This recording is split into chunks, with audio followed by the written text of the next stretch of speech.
Social media आने के बाद ये तो है ही कि बहुत सारे करियर ऑप्शंस खुले हैं और यूट्यूबर बनना, टिकटॉकर बनना, ये ऑप्शंस पहली बार उन बच्चों के लिए भी खुल गए हैं जिनके लिए करियर पहले नहीं होता था। पहले सीधी सी बात थी कि 12वीं करो, ग्रेजुएशन करो, फिर करियर शुरू होगा, उसके बाद पैसा कमाएंगे।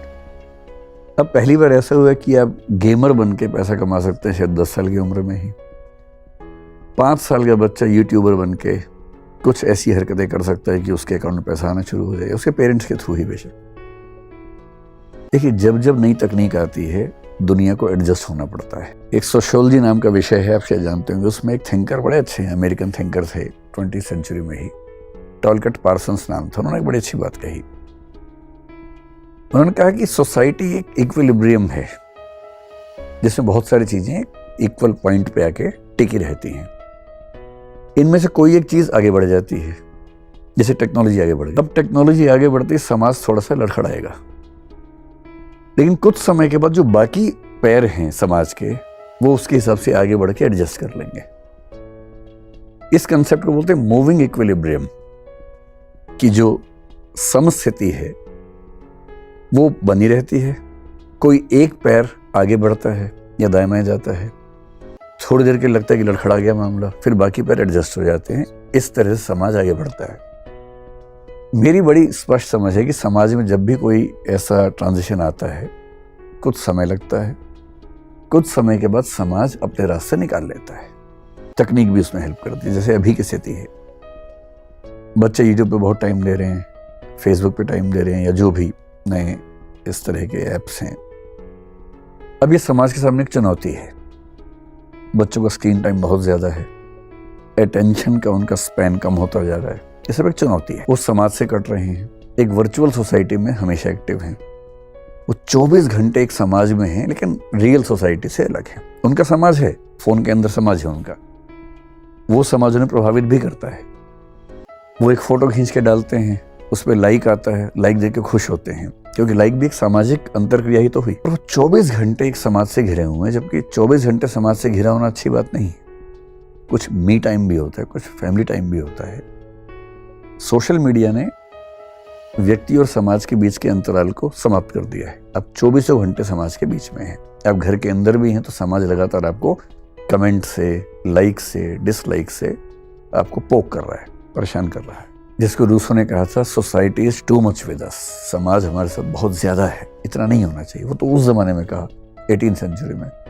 आज रूसो होता तो मर ही गया होता देख के बेचारा। तो ये एक तनाव की स्थिति है। मैं भी अपने घर में देखता हूँ बच्चों को फोन पे बहुत समय बच्चे क्यों, हम भी गुजारते हैं, पेरेंट्स भी। धीरे धीरे क्या होगा, इसके रास्ते निकलेंगे। जब समाज में तनाव बढ़ेगा, कुछ रास्ते निकलेंगे। जैसे मैं सोचता हूँ कि बच्चों के लिए कुछ ऐसे टैब्स आएंगे बहुत जल्द। पेरेंटल कंट्रोल तो एक चीज है ही, पर पेरेंट्स अभी उतने जागरूक हैं, उनको पता नहीं कि कैसे यूज करना है, उसको तो नहीं कर पाते हैं। अब आज के समय में बच्चे के पास फोन ना हो तो वो प्रिमिटिव स्टेज में चला जाता है एकदम, क्योंकि बाकी बच्चे फोन से, यूट्यूब से, इंटरनेट से लेटेस्ट इन्फॉर्मेशन देख रहे हैं, चैट जीपीटी से इन्फॉर्मेशन निकाल रहे हैं।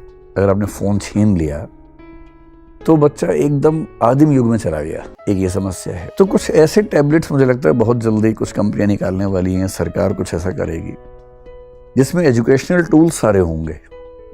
नॉन एजुकेशनल टूल्स पे कुछ कंपल्शंस होंगे, लिमिट्स होंगी, कि आप 1 घंटे से ज्यादा एक दिन में इंस्टाग्राम प्लस फेसबुक प्लस जो भी 3-4 चैनल हैं, टिकटॉक वगैरह जो होते हैं, गुजार ही नहीं सकते। और आप जिस भी टैब पे जाएंगे, आपका बायोमेट्रिक मार्कर है, आपकी आंख से वो पहचान रहे हैं। आप किसी भी और सिस्टम पे जाएंगे तो आपकी आंख से ही पहचान जाएगा, आपके सामने खुलेगा ही नहीं। कुछ ऐसे मैकेनिज्म, मैं रफ एक आइडिया बता रहा हूँ, ब्लूप्रिंट है, लेकिन ऐसा कुछ ना कुछ होगा। और ये मूविंग इक्विलिब्रियम होना ही होना है, हमेशा होता है, अब भी हो। जैसे जैसे आप लोअर इकोनॉमिक सिचुएशन की तरफ जाएंगे, फोन तो हर घर में फिर भी मिल जाएगा। सेकेंड हैंड ही सही 2-3 हज़ार का मिल जाता है आजकल स्मार्टफोन, अगर आप किसी ऐसी मार्केट से लें। इतना लगभग हर व्यक्ति अफोर्ड कर सकता है। कोई गांव का आदमी, छोटा किसान, मजदूर, रिक्शा चलाने वाला, उसकी इच्छा है कि उसके बच्चे पढ़ें, और उसको पता लगे कि ऑनलाइन पढ़ सकते हैं। फोन खरीदते ही उसके सारे काम सॉल्व हो जाते हैं। लैपटॉप से नहीं होते हैं, और लैपटॉप उतना सस्ता मिलेगा भी नहीं। टैबलेट से भी उसके काम सारे सॉल्व नहीं हो रहे हैं। तो ऐसे बहुत सारे हाउस होल्ड्स हैं जहां अंत में फोन पे ही काम करना पड़ेगा। तो कुछ ऐसा मैकेनिज्म जो फ़ोन को एक ऐसी डिवाइस में कन्वर्ट कर दे बच्चे के लिए कि उसका मिसयूज ना करे। सबसे बड़ी बात, बच्चों को सिखाना ही पड़े। अंततः जो मोटिवेशन अंदर से आता है उसका कोई मुकाबला नहीं है। और जिस दिन किसी बच्चे को समझ में आ जाता है कि उसके हित में है कि मोबाइल का कम इस्तेमाल करे और करे तो कैसे करे, तो वो समझदार बनता है। थोड़ा मुश्किल होता है उस उम्र के बच्चों को समझदार बनाना, लेकिन मैंने ये फील किया कि हर बच्चे के अंदर एक चिंगारी लगती है, उसकी उम्र थोड़ी कम ज़्यादा होती है। कोई 10 साल में सीरियस हो जाता है, कोई 15 में, कोई 18 में होता है, लेकिन एक उम्र में बच्चे सीरियस हो जाते हैं। बस बहुत दबाव बना के करेंगे तो कभी भी सीरियस नहीं होंगे। थोड़ा उनको मोटिवेट करके उन्हीं की भाषा में, उन्हीं के स्तर पर जाके समझाना ज़्यादा अच्छा तरीका है।